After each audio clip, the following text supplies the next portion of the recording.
Usisahau kusubscribe, like na kubonyeza alama ya kengele. Asante. Wakati fukuto na uhasama wa vita ukizidi kushika kasi huko Mashariki ya Kati, vita vya Irani na Marekani, Irani imetangaza kuziteka meli kubwa za Israel katika eneo kando na mlango bahari Hormuz huko Mashariki ya Kati. Irani imetangaza hilo kupitia vikosi vya walinzi wa mapinduzi ya Kiislamu IRGC vinavyoshughulika na doria kali huko mlango bahari wa Hormuz, ikiwa ni hatua yake ya kujilinda dhidi ya kile imesema maadui wanaonyemelea mlango huo bahari wa Hormuz. Jeshi la IRGC katika taarifa yake ya mapema imeeleza kwamba imeziteka na kuchukua udhibiti wa meli mbili za kontena zinazomilikiwa na Israeli ambazo ni aina ya MSC na Epaminondas zilizokuwa zikikatiza katika eneo hilo la mlango bahari Hormuz. Hata hivyo, kwa mujibu wa taarifa iliyotolewa na jeshi hilo la walinzi wa mapinduzi ya Kiislamu IRGC, limeeleza kwamba hatua hiyo ya unyakuzi na kuziteka meli hizo za Israeli imekuja ikiwa ni kama jibu la kile imeeleza ujambazi wa baharini unaofanywa na kutekeleza na vikosi vya kigaidi vya Marekani.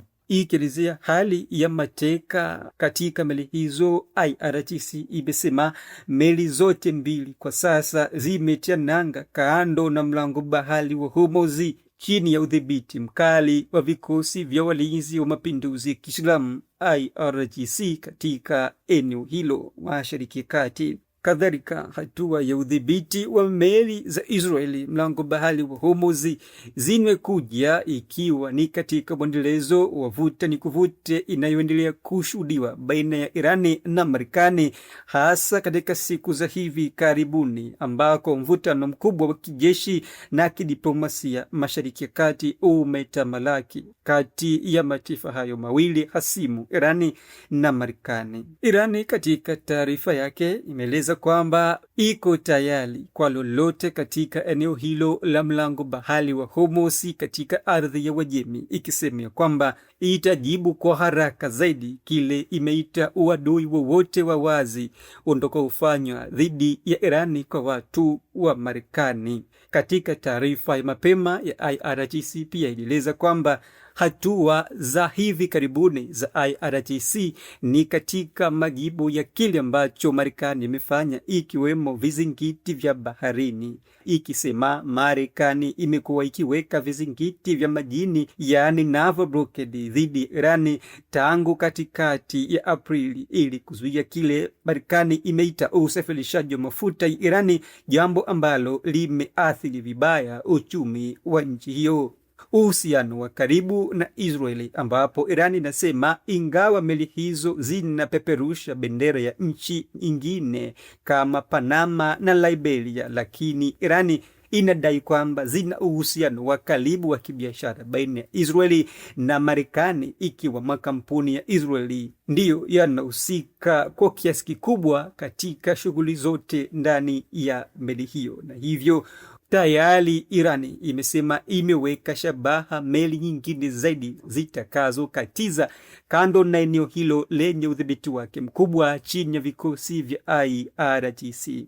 Aidha, katika ripoti za hapo kabla zinaeleza kwamba kuna mvutano mkali baina ya Marekani na Irani ambapo Marekani amekuwa akihitaji majadiliano, jambo ambalo majadiliano yamekuwa si ya tija kwa Irani na kutupiliwa kando katika meza ya mazungumzo iliyoitishwa hivi karibuni mjini Islamabad, Pakistan, licha ya maneno mtambuka kwamba huenda Irani imekubali mazungumzo, walakini Irani haikufanya hivyo. Hata hivyo, Marekani imearifiwa kufanikiwa kudhoofisha sehemu kubwa ya jeshi la majini la Irani yani NAVO, lakini inaarifiwa kuwa bado inatumia boti ndogo za kasi na droni kufanya mashambulizi ya kushtukiza baharini.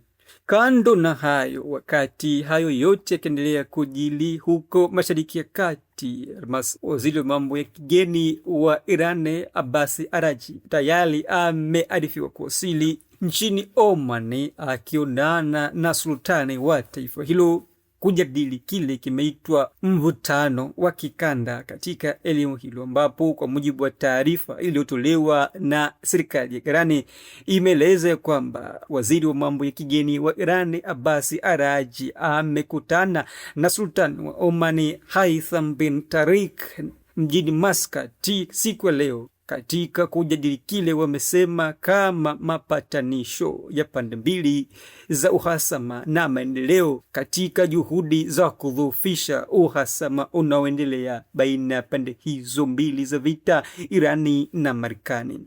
Safari ya Abbas Araghchi mjini Muscat nchini Oman inakuja kufuatia safari ya mjini Islamabad, Pakistan iliyoshuhudiwa siku za hivi karibuni, ambapo Abbas Araghchi alieleza kwamba ni katika ziara zake za kimkakati na za kiserikali katika mataifa matatu mfululizo ikiwemo Pakistani, Urusi, Moscow na pia nchini Oman, ambapo amesema ziara hizo zinalenga moja kwa moja majadiliano ya kimaendeleo kati ya mataifa hayo na serikali ya Irani. Licha bado kuna viashiria ama dalili za wazi kwamba huenda ziara hizo za waziri wa mambo ya kigeni wa Irani Abbas Araghchi zikalenga moja kwa moja mazungumzo ya upatanishi baina ya serikali mbili, Irani na Marekani. Katika hatua ya hivi karibuni, rais wa Iran Masoud Pezeshkian amesema kwamba Marekani chini ya rais wake Donald Jr. Trump haina budi kondoa mara moja vikwazo vyake vya kijeshi,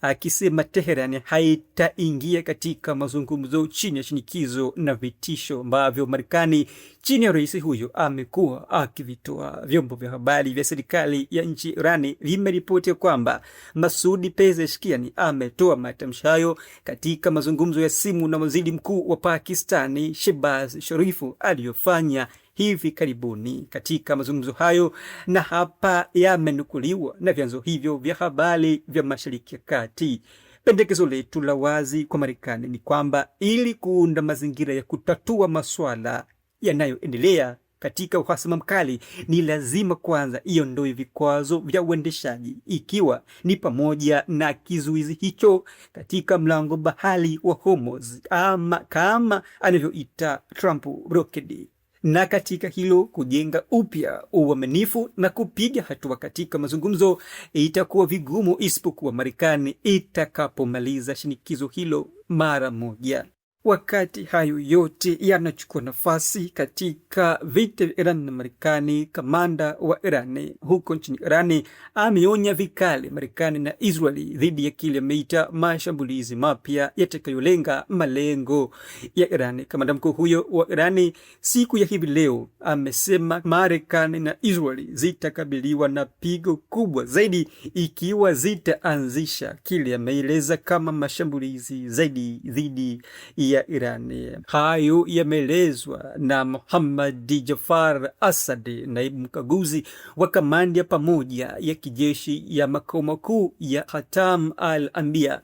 Pia amesema kwamba Irani haitaruhusu kile alichokiita majaribio ya Marekani na Israeli kulazimisha mahitaji yao katika mlango bahari wa Hormuz huko Mashariki ya Kati. Akizungumza hilo, kamanda huyo Muhammad Jafar Asad amesema, na hapa nanukuu, Ghuba ya Uajemi, mlango bahari wa Hormuz ziko tayari. Eneo linahusiana na Irani na nchi jirani, na wa Marekani hawana haki ya kutoa maoni yoyote kuhusu eneo hili, mwisho wa kumnukuu. Sanjali na hilo, katika hatua nyingine, taarifa mfuatano kutoka huko Irani zinaeleza kwamba mkuu wa mahakama nchini Irani ameonya dhidi ya mgawanyiko wa ndani baada ya vita vinavyoendelea kutokota kati ya Irani na Marekani. Mkuu huyo mahakama ya Irani Gholam Hossein Mohseni amesema leo kwamba wapinzani wa Irani walikuwa wakitafuta kuunda mgawanyiko mpya baada ya kutofikia malengo yao kupitia vita na mazungumzo na waghasimu. Akizungumza hilo, Gholam Hossein Mohseni amesema, hapa namnukuu, Adui anasubiri kufanikisha kupitia mgawanyiko na kutokubaliana na kile alichoshindwa hapo kabla, kufanikisha kupitia uchokozi, vita na mazungumzo. Mwisho wa nukuu fupi. Sanjali na hilo pia, mkuu huyo mahakama ya Irani Gholam Mohsen Eji pia ameitisha wito wa umoja wa kitaifa, akielezea kama kizuizi kikubwa dhidi ya maadui wa Jamhuri ya Kiislamu ya Irani na ardhi nzima ya Uajemi. Kufuatia fukuto linaloendelea na tukio lililoangaziwa macho ya wengi kutokea nchini Marekani, shambulizi la kunusulika kifo kwa rais wa Marekani Donald Trump, pia wa Irani wametoa matamko yao kuhusu shambulio hilo, wakisema ni vyema kama Marekani wataamua kumua wenyewe kwa mikono yao rais Trump, ambapo wakisema tukio hilo ni mwanzo tu wa uamuzi thabiti wa watu wa Marekani kumwangamiza rais Trump, ambaye wamemuita kama adui mkuu na mdhalimu wa ulimwengu.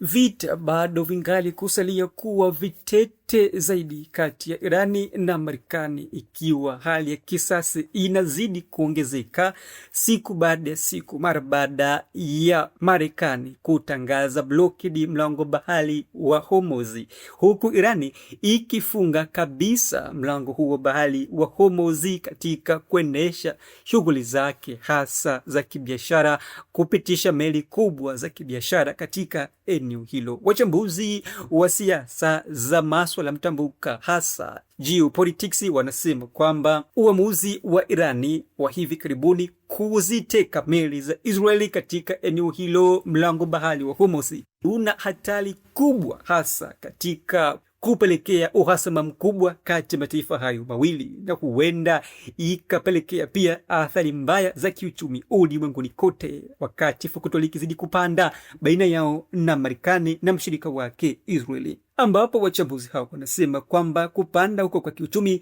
kutasababishwa na bei za mafuta ghafi, yani Brent crude, ambayo tayari yamepanda na inatabiriwa kuvuka kiwango cha sasa cha dola takriban 120 za Marekani mpaka dola 130 za Marekani kwa pipa moja, ikiwa mzozo huo utaendelea hadi katikati ya mwaka huu 2026. Pia gharama za usafirishaji, makampuni mengi ya meli sasa yanalazimika kupita rasi ya Tumaini Jema Cape Good Hope huko Afrika ya Kusini, jambo linaloelezwa kuongeza siku 10 hadi 14 za safari hiyo na kuwa ndefu zaidi, kupandisha gharama za bidhaa kote ulimwenguni kutokana na ugumu wa usafirishaji huo. Pia wachambuzi wanaeleza hatari ya kiusalama kwa wafanyakazi mbalimbali wa meli katika mlango bahari wa Hormuz, hasa mabaharia, wakisema watu waliokwama inakadiriwa kuwa zaidi ya mabaharia 20,000 na meli 2,000 zimekwama katika ghuba ya Uajemi kwa sababu ya kufungwa kwa njia hiyo. Mitego ya baharini, sea mines. Kuna ripoti za Marekani zinazoeleza kwamba Irani imetega mabomu chini ya maji, yani baharini, mlango bahari wa Hormuz, jambo ambalo ni hatari kwa meli yoyote ya kibiashara inayojaribu kusogelea eneo hilo ama kutaka kuvuka. Hatari nyingine inayoelezwa na wachambuzi hawa pia ni hatari ya kidiplomasia, ambapo wachambuzi wanasema kutekwa kwa meli hizo za Israeli katika mlango bahari wa Hormuz kunapelekea kwa kiasi kikubwa kufeli kwa mazungumzo, ambapo inaelezwa jambo hilo limetokea punde tu baada ya mazungumzo ya amani yaliyokuwa yakifanyika nchini Pakistan, Islamabad, kulegea. Hivyo inaashiria kwamba punde mapigano yatarudi uwanja wa vita. Swali linasalia kuwa, je, baada ya hatua hiyo ya Irani kuziteka meli hizo za Marekani, je, Marekani itachukua hatua gani, ikiwa Marekani yenyewe ndiyo ilianzisha uchokozi dhidi ya wa Irani, ikiwemo kuanzisha vita mapema Februari 28 mwaka huu 2026, hatua ya kuzingira mlango bahari wa Hormuz, hatua ambayo Irani imekuwa kama pigo kwake na ikishinikiza vikali katika kile ambacho Marekani inaendeleza kufanya huko Mashariki ya Kati. Lakini imekuwa si hivyo kwa Marekani. Marekani imekuwa ikiona kama inaendelea kuchokozwa zaidi, wakati yeye ndiyo mchokozi. Unafikiri Marekani atachukua hatua gani katika hili baada ya mshirika wake kukamatwa mali zake takribani 2 kubwa za kibiashara Yapi maoni yako? Dondosha maoni yako lukuki katika uwanja wa maoni. Tuambie kile unachofikiria na yale ambayo unayaona katika vita hivi vya Iran na Marekani. Usiache kando kusubscribe. Mimi ni Chifu Mkuu wa Itifaki na hii ni Yohoma TV. Hadi wakati mwingine, kwa heri kwa hivi sasa. Kwa hivi sasa. Kwa hivi sasa. Kwa hivi sasa. Kwa hivi sasa. Kwa hivi sasa. Kwa hivi sasa. Kwa hivi sasa. Usisahau kusubscribe, like na kubonyeza alama ya kengele. Asante.